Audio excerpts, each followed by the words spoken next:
So I'm an American. I've lived here my whole life, and I've really been told from a young age, as have all Americans, what Americanism means, or what it means to be an American, or what the guiding principles of this country are that have allowed us to ascend to the spot that we occupy today in the at the top of the world.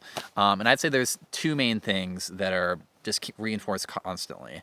They're reinforced by peers, they're reinforced by the educational system, they're reinforced by media and by celebrities and by politicians especially. You can read it in books and magazines. Everywhere you look, this is what they'll tell you about what being American means. I know Americans already understand this, but maybe there's some commie from Switzerland, just cashing in the checks from the government welfare system, laying on the couch with his free health care, doesn't know what it means to be an American. I'm trying to educate him. And so the first thing to know about America is that America supports freedom, and that comes in a lot of different forms. One form is that we are a democracy. We're told this all the time. America is a democracy.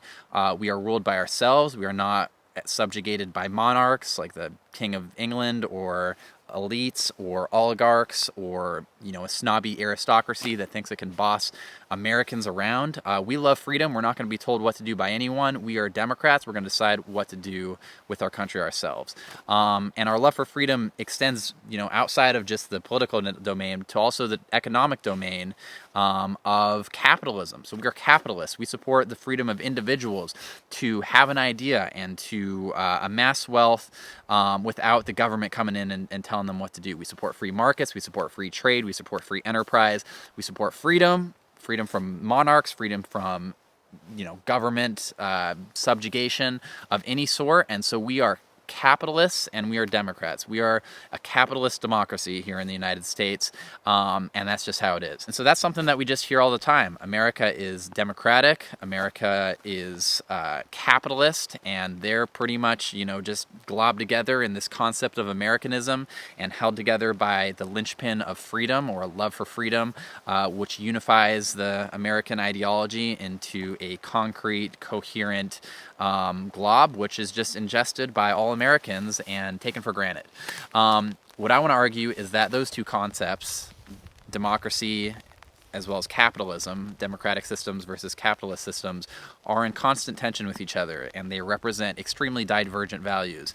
And so what is democracy? Democracy is essentially the process by which a community comes together to collectively make decisions about the questions which impact all of their lives in a way that allocates equal say in that decision-making process to each stakeholder within that community. And so, just because you come from a royal bloodline, or you come from a certain class of people, or have amassed a ton of wealth, or come from a certain caste within the society, doesn't matter. You are going to have the same amount of say as the least of these. And so in that way, when decisions are made about taxation or institutions or education or military or environmental regulations, they should be made in a way, if the democracy is functioning, as to benefit the most number of people. I believe people probably know where I'm going, but it should be very clear that those priorities, those priorities of maintaining democratic institutions which make decisions in ways that benefit everybody relatively egalitarianly, is not the same thing as many top capitalists within a capitalist society would prefer. Those top capitalists being CEOs and board of directors and extremely wealthy shareholders that end up making all the decisions within the command economies that are corporations in terms of what to produce, where to produce it, how to produce it, what wages to pay for the the workers within those institutions, what their hours will be, what they have to wear, what they can say, and so within those institutions they're extremely totalitarian and they're as undemocratic as you could imagine. And so, within a functioning democracy, those same workers would be able to use their collective strength and their collective will, I guess their class interests as the lower and middle classes, which are always going to vastly outnumber the upper classes, which make those decisions for those corporations, as to how to restructure society, as to how to regulate those corporations, as to how to increase those wages, as to how to not outsource those jobs, and down the line, make decisions about how to make society better for the vast mass of people. And so if that's your priority, then I think that's great. I'd say that the democratic priority is a great priority. But if the other priority of maintaining the capitalist hierarchies and allowing for that totalitarian system, which corporations are, they're extremely authoritarian in nature.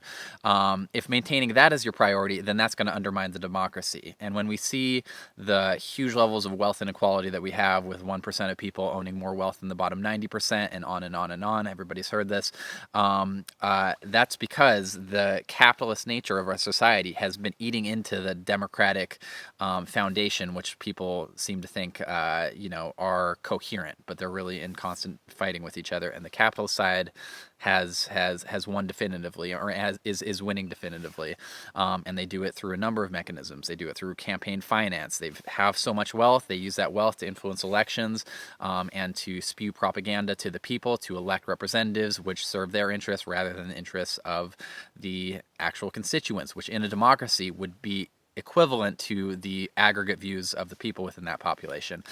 They do it through lobbying. They spend hundreds of millions of dollars each year on lobbying. There are many dozens and dozens of lobbyists for each person of Congress.